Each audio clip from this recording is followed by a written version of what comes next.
La remontée des taux d'intérêt explique-t-elle pour partie le choix du président de la République de passer sa réforme des retraites via le 49.3 ? Bonjour Béatrice. Bonjour David. Béatrice Mathieu, grand reporter à l'Express. Durant le Conseil des ministres extraordinaire qui a autorisé jeudi dernier l'enclenchement du 49.3, le président a retenu ses propos. Alors c'est un peu long, je vais le résumer, mais c'est la dernière phrase qui est importante. On ne peut pas jouer avec l'avenir du pays. Mon intérêt politique et ma politique étaient d'aller au vote. Mais je considère qu'en l'état, les risques financiers et économiques sont trop grands. Et cette dernière phrase, pour vous, elle n'est pas anodine de la part du président de la République, quand on sait que la dette de la France dépasse les 3 000 milliards d'euros et que la BCE, le jour même, augmentait de 50 points de base ses taux d'intérêt.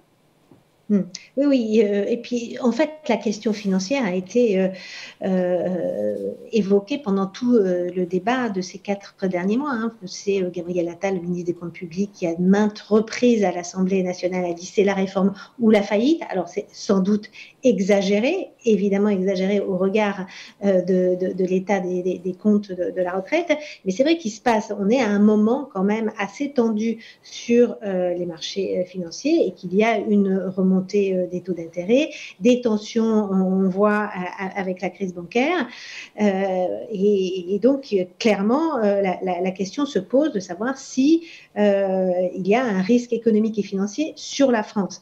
Alors, quand on regarde très froidement la situation des taux d'intérêt des emprunts d'État français, il n'y a pas péril dans la demeure à court terme. Certes, les taux d'intérêt sont un petit peu remontés. Le spread, l'écart de taux d'intérêt entre l'Allemagne et la France sur les obligations à 10 ans, s'est un petit peu élargi. Aujourd'hui, on est à un peu plus de 0,5%. Il faut voir qu'en 2011, au plus fort en fait, de la crise de la zone euro, ce fossé, cet écart était monté à 1,90%. Donc, on n'en est pas là du tout. Mais il y a des petites tensions et il y a des signaux d'alerte qui s'allument ici et là. Le problème, c'est qu'avec le montant de dette que l'on a, eh bien, ces petits signaux d'alerte qui s'allument ici et là pèsent très vite et les milliards s'accumulent. Voilà, aujourd'hui, la France, on est clair, se finance sans accroc. Certes plus cher, mais les prêteurs internationaux continuent à boucler nos fins de mois. La France qui va lever 270 milliards d'euros. Donc ce n'est pas un problème d'aujourd'hui, mais il y a cette remontée des coûts de financement, Béatrice, pour la dette française, qui explique donc pourquoi, encore une fois, le président a voulu absolument, coûte que coûte, que sa réforme passe. C'est-à-dire que chaque milliard compte. Alors effectivement, il n'y a pas de problème aujourd'hui pour financer la dette française. On la finance, elle se finance un petit peu plus cher, mais on la finance. Le problème, encore une fois, c'est que quand on regarde ne serait-ce que les chiffres de 2022, le service de la dette s'est considérablement accru sur l'année 2022. C'est quoi le service de la dette ? C'est ce que la France doit rembourser à ses créanciers.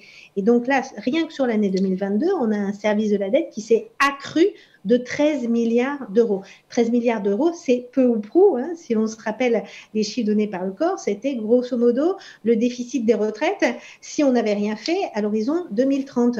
Donc, le service de la dette s'accroît.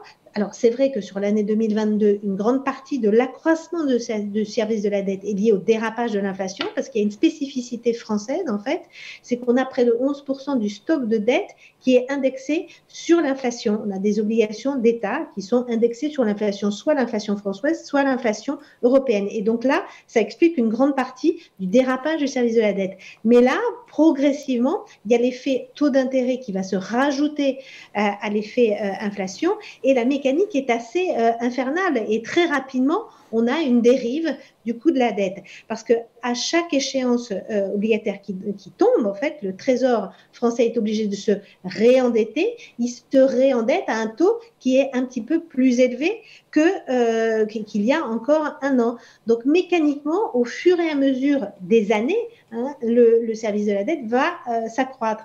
L'effet de la remontée des taux d'intérêt à long terme, c'est pas un coup de bambou massu tout de suite, immédiat. Et évidemment, on n'est pas dans le cas grec, l'État français n'est pas en faillite, mais petit à petit, la charge de la dette s'accroît, et au bout de 10 ans, on va avoir 20 à 30 milliards de services de la dette en plus. C'est autant qu'on ne pourra pas consacrer à l'hôpital, c'est autant qu'on ne pourra pas consacrer à d'autres services publics, à la défense, à la justice, à la sécurité.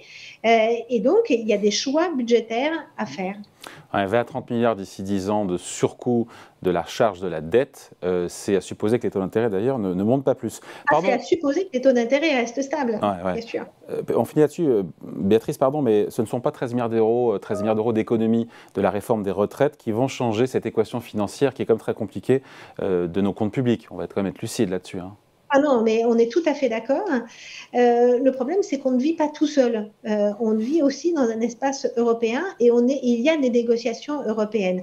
Alors, c'est pas pour dire, je ne vais pas dire que cette réforme des retraites a été imposée par Bruxelles. C'est faux. Il n'empêche qu'on a des gages quand même à donner à nos partenaires européens, des gages à donner aux Allemands, aux Néerlandais, à la Commission européenne.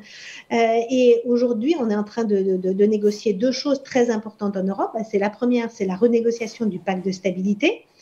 Et donc, il ne faut pas croire que cette renégociation, ça va être un blanc-seing, vous faites ce que vous voulez sur les dépenses publiques, vous faites ce que vous voulez. Pas du tout.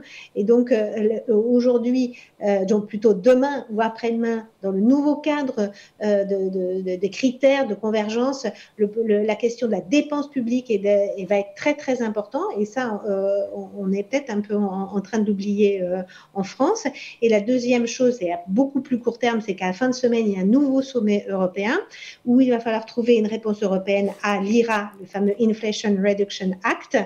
Et dans ce que demande la France, il y a la création d'un fonds de souveraineté stratégique avec un nouvel emprunt en commun au niveau européen. Et les Allemands nous disent, d'accord, nous, on veut bien emprunter en commun, mais il faut aussi des gages sur la bonne gestion de vos finances publiques chez vous. Et donc là, la France doit aussi donner des preuves et donner des gages de son sérieux budgétaire. Donc donner des gages à la fois aux partenaires européens et aux marchés financiers. On en est là.